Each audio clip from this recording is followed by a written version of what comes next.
Iya, jadi kan sebetulnya dari awal ya narasi yang selalu disampaikan oleh Pak Prabowo itu adalah bagaimana kita tetap merawat persatuan dan kesatuan gitu ya, membangun soliditas, kita membangun sinergitas gitu antar semua elemen bangsa gitu. Nah, hari ini kan kita sudah sama-sama mengetahui KPU sudah menetapkan siapa presiden dan wakil presiden terpilih. Jadi artinya satu babak kemarin kita sudah selesai. Kita memasuki babak baru yang bagaimana kita membicarakan nasib dan masa depan Indonesia 5 tahun 10 tahun yang akan datang. Nah, nasib dan masa depan itu sangat ditentukan bagaimana kita bisa menjawab semua tantangan yang akan dihadapi Indonesia yang tidak ringan saya kira ya, baik internal maupun eksternal. Nah, oleh karena itu jawabannya modal politik atau modal kekuatan untuk menghadapi tantangan-tantangan itu adalah bagaimana semua elemen bangsa ini bisa bersatu. Nah, hari ini langsung Pak Prabowo juga memulai apa yang selama ini menjadi narasi besarnya itu.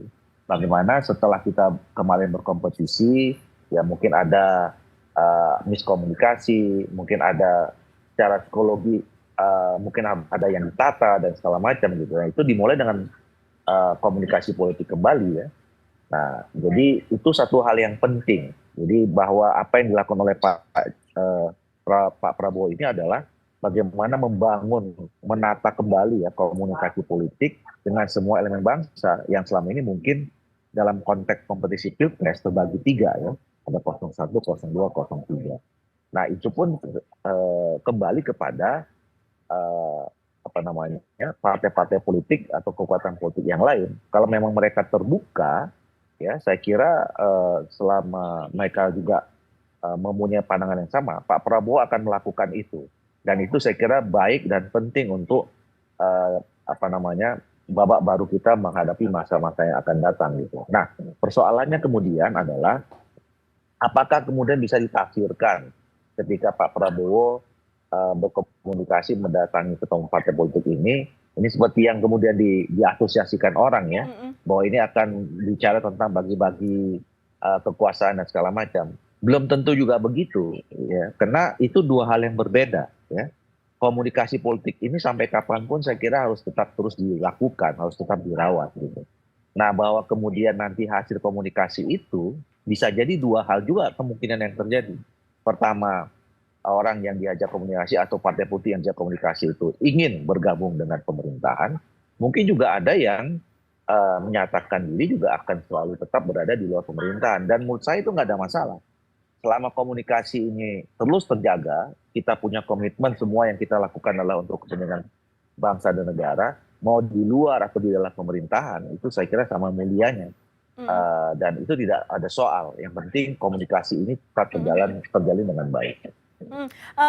Pak Doli, tapi saya garis bawahi tadi statement yang terbaru dari Pak Prabowo saya bertemu dengan Caimin adalah statement soal bahwa Partai Kebangkitan Bangsa ingin bekerja sama dengan Pak Prabowo. Artinya kan ingin masuk ke dalam koalisi atau seperti apa masyarakat ini sepertinya masyarakat punya arah ke sana karena statement dari Pak Prabowo tersebut.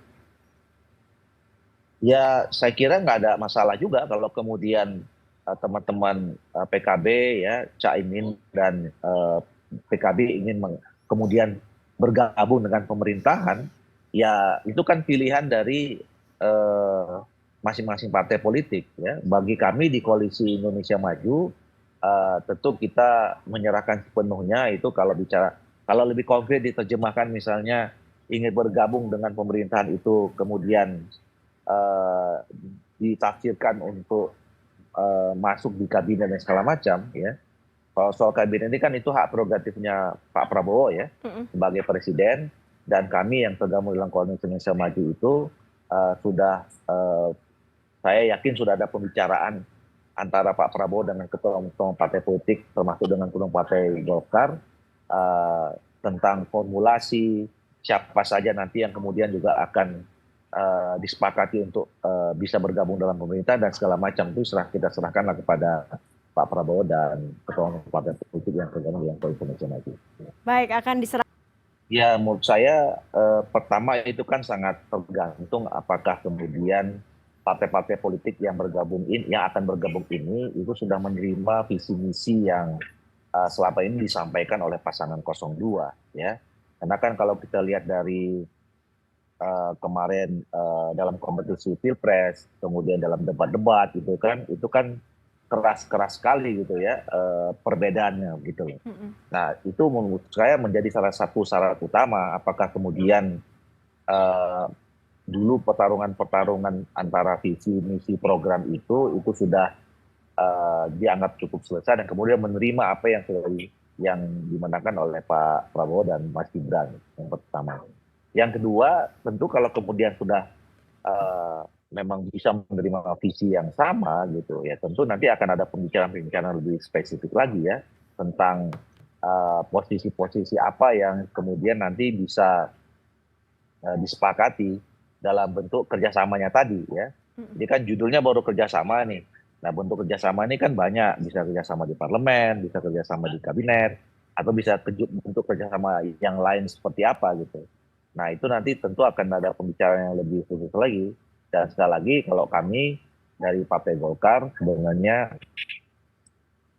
ketika partai-partai itu sudah menyatakan dan ingin mendukung ya visi dan program yang selama ini kami sampaikan ke masyarakat dan kemudian sudah diterima dengan simbol kemenangan Pak Prabowo dan Mas Gibran, ya tidak ada masalah ya.